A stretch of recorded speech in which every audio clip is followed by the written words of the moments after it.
Hi YouTube, I got this idea for this video from a viewer named MMMYLK, and she brought this up to me that Tyler Perry was on Oprah today and he was discussing being molested as a child before the age of 10. I watched the episode and I wanted to talk about it because I'm an upcoming writer, screenwriter, director, and I did a video on my old channel, Funny and Ink, and it it was about Spike Lee and Tyler Perry, you know, and that video had a lot of different strong opinions, probably my most opinionated video ever. I had so many comments, but they were all like paragraphs and pages, and it was just called simply a Spike Lee Stop Being a Hater. And the thing about this video right here, I'm going to discuss something more serious. The fact that Tyler stated that he was molested by 3 men and 1 woman before the age of 10. And he goes into detail versus, I've heard him talk about this before, but him going into detail, it was kind of very, it was very strange to see, because you normally don't see men talk about being molested, but yet alone a black man being molested. And the fact that he had to endure so much from even physical and verbal abuse from his father, and you know, the passiveness of his mother not really being there to protect him. Watching that, I really related to the father figure. Out of all of that, I've never been molested, so I don't know what that's like. I don't want to know what that would be like.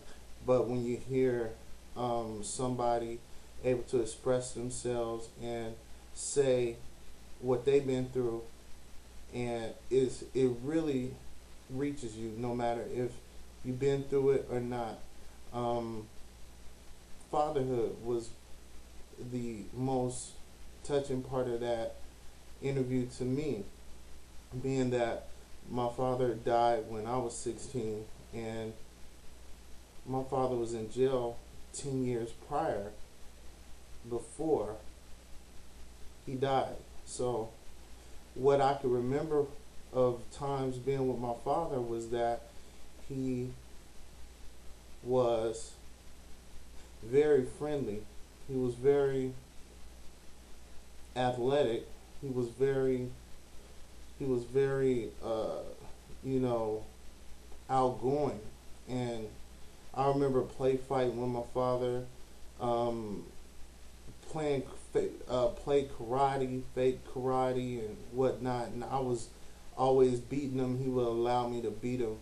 And I just remember all the times with my father when I was around him, or even young as the age of 3, I remember that he loved me.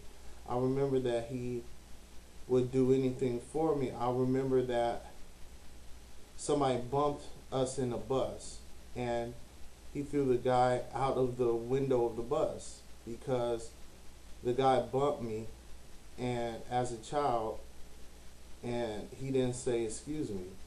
And my father throwing him off the bus like that made me see that, yeah, he loved me. He loved me. So when I hear how Tyler had so much of a negative force around him, a father figure, actually a father is supposed to be someone there to protect you, someone there to teach you, someone there to chastise you, and he didn't have that.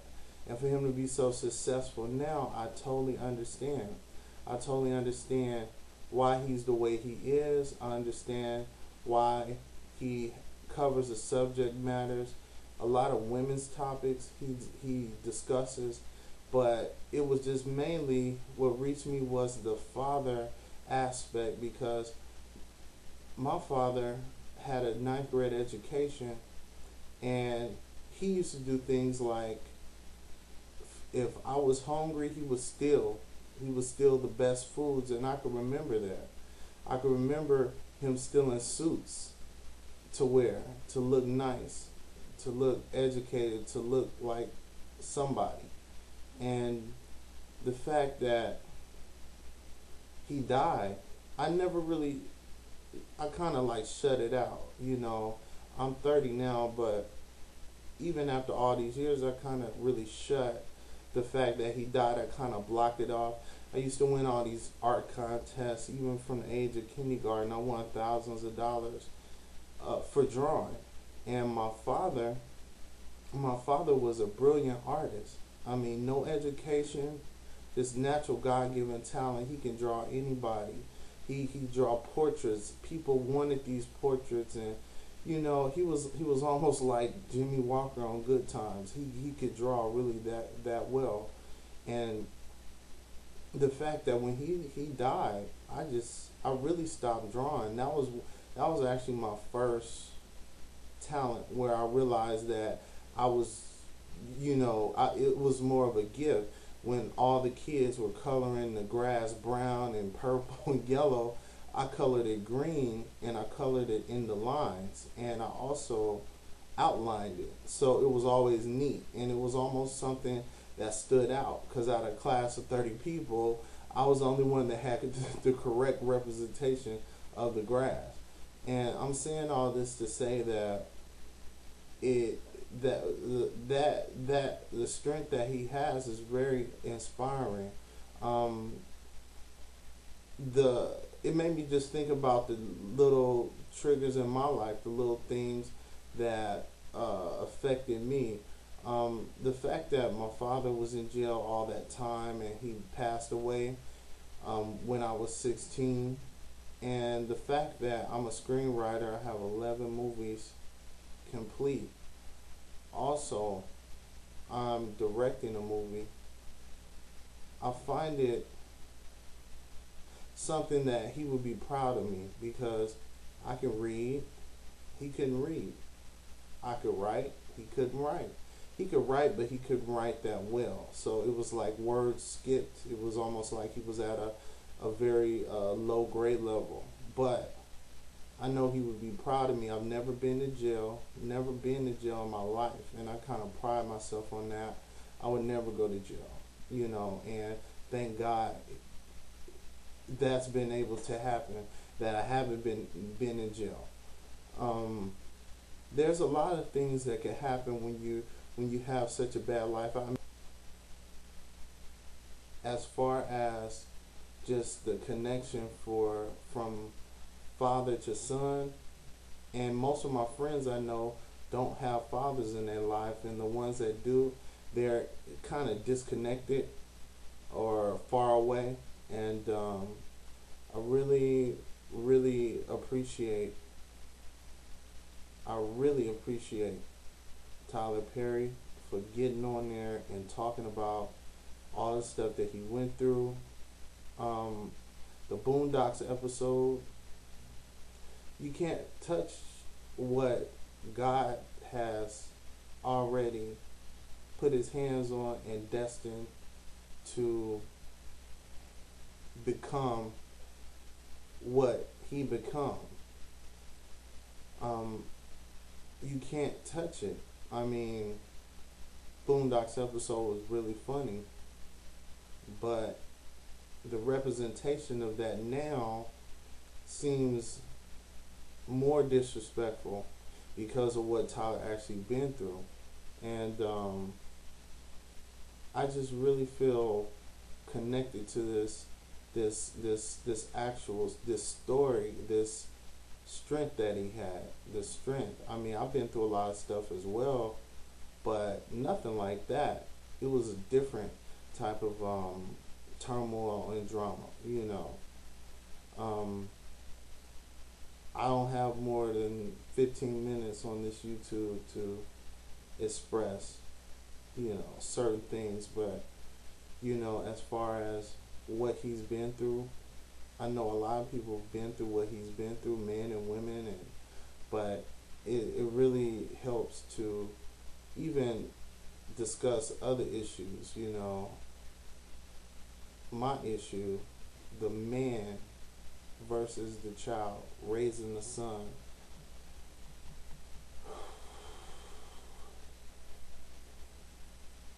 What inspired me to become a screenwriter is winning a lot of NAACP AXO awards where they sent you to different states and like Georgia, like New York.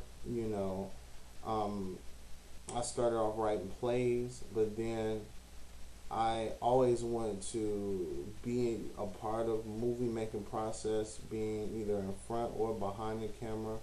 Um, the fact that the first Oscar nominated African American director, John Singleton, gave me a scholarship that really pushed me into this realm even more, because out of 17 years it's only been two, and recently it was Lee Daniels that was the second. So it took 17 years for another black man to be nominated for directing. We have yet to win one, but one day we will. Hopefully I can get in there and do some things. um, Maybe Tyler might win. Maybe he might be the first one to win. Maybe for Colored Girls, which comes out November 5th, maybe that will be his movie. Maybe that will be the biggest thing he's ever done on film. But the biggest thing he's ever done for the world thus far, not the movie studios, not the box office success. He's the number two most successful person in Hollywood, the highest paid person in Hollywood. It's number second, but after James Cameron for Avatar and Titanic. That's crazy that he had so much success in this short period of time. It's a phenomenon, and God gave him that because the boy that he talked about that was abused is finally getting recognition, and I can see why he's so successful and seemingly in such a short period of time. For him to have 10 movies, all of them be either number one, number two, top of the box office, that came from pain, and he's willing to express that, and he's trying to help, and I really appreciate him for that. I'm a little dumbfounded because of the topic of father versus son, and thinking of what my father never had. I always thought my father was cheated, and to some degree I still think he was, but I think everything he wanted for himself is going to happen with me and my kids, and I really admire Tyler Perry. I really admire Oprah and Tyler Perry for even them joining forces together. She inspired him to write. So it's almost like it's everything comes around. I